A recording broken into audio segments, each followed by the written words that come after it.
Well, thank you very much. And I guess I feel right at home and like this is a family chat.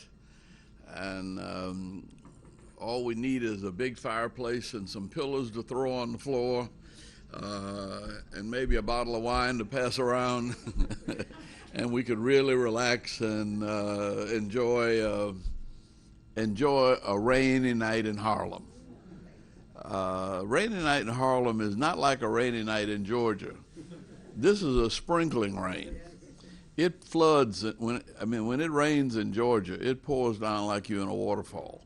So I don't even feel like this is I didn't even get wet. But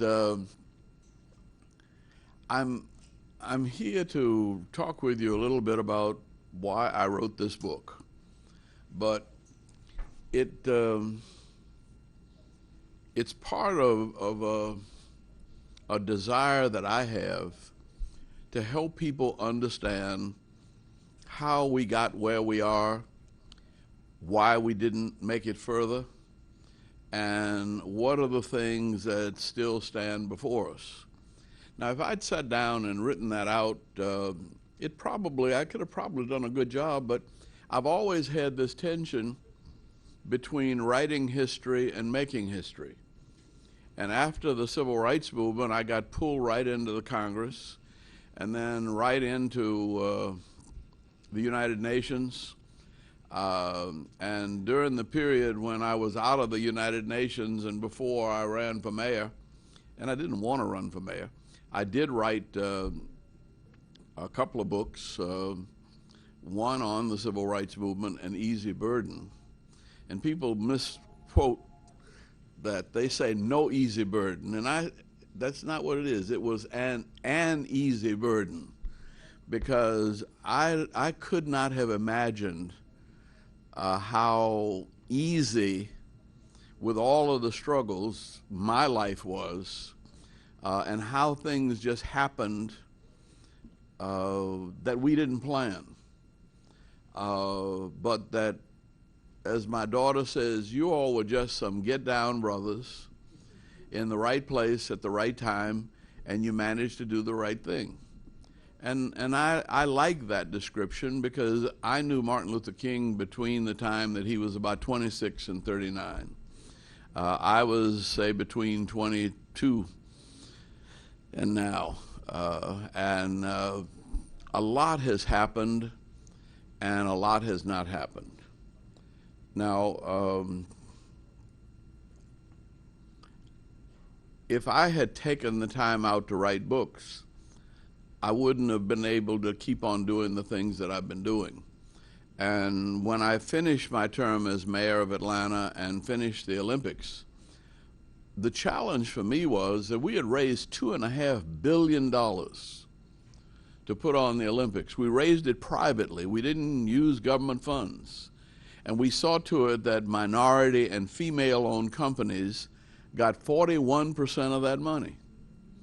And it didn't create a problem, because we said to the predominantly white community, okay, look, this is new money we're bringing into the community.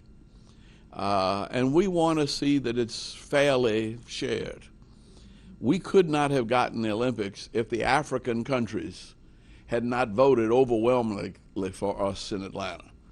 And I said it was that kind of support that allowed us to bring the Olympics here. But because we were able to raise $2 billion for the Olympics, you've been able to raise $5 or $6 billion a year of new money coming into Atlanta. During that time, Atlanta grew from about 2 million people to a little over 4 million people in that decade, and now we're approaching 6 million people. Well, the money that we are able to control and influence politically, we see to it that it's shared fairly. But the money that comes in from all over the world, minorities and female-owned companies are lucky to get 5% of that. So we said, now we can fight over this 40%, and we'll lose the 95% you get in other places. Because the reason people like to come to Atlanta is that it's a peaceful town where everybody's getting along and everybody seems to be prospering. And I said, if you stop everybody from prospering, you're going to have problems. Now, because of that, I felt that I needed to do something in Africa. My parents and grandparents were educated by missionaries. And I'll never forget being in town in Hartford, Connecticut, and this little lady came down, and she was a cold day, Sunday afternoon, and she was in a kind of thin-looking coat, cloth coat, and she said to me, "You're from New Orleans?" She said, "Yes." She said, "I taught at Straight College for many years." And it shook me up because that's where my parents went to school. My parents were living good in New Orleans, and all of us were doing very well. And I decided to walk this little lady to the car, and I realized she didn't have a car. She was going to the bus stop. And I realized that people had made sacrifices their whole life to help me and my folk live a very good life. My father finished Straight College, came up to Howard, went to dental school. I was, worked in the Catskills, waiting tables and stuff like that to pay his way through school, but we had a good start. And I began to wonder why it was that we couldn't get Africa to move forward. So the last decade or so, I've spent my time trying to do something in Africa, not charity, not just education, but how to build an economy on the African continent that allows people to live a fairly decent life.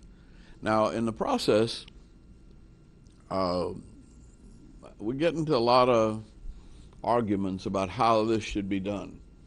And the young man that I wrote this book with came to interview me when he was in second grade. He called City Hall and told me who he was, and said that he'd like to interview me for his second grade newspaper. And I said, "Are you going to do it on the phone, or would you like to come see me?" And he said, "I would really like to come see you so I can take some pictures too." So I said, "Well, you come on." He said, "What kind of appointment?" I said, "You don't need an appointment.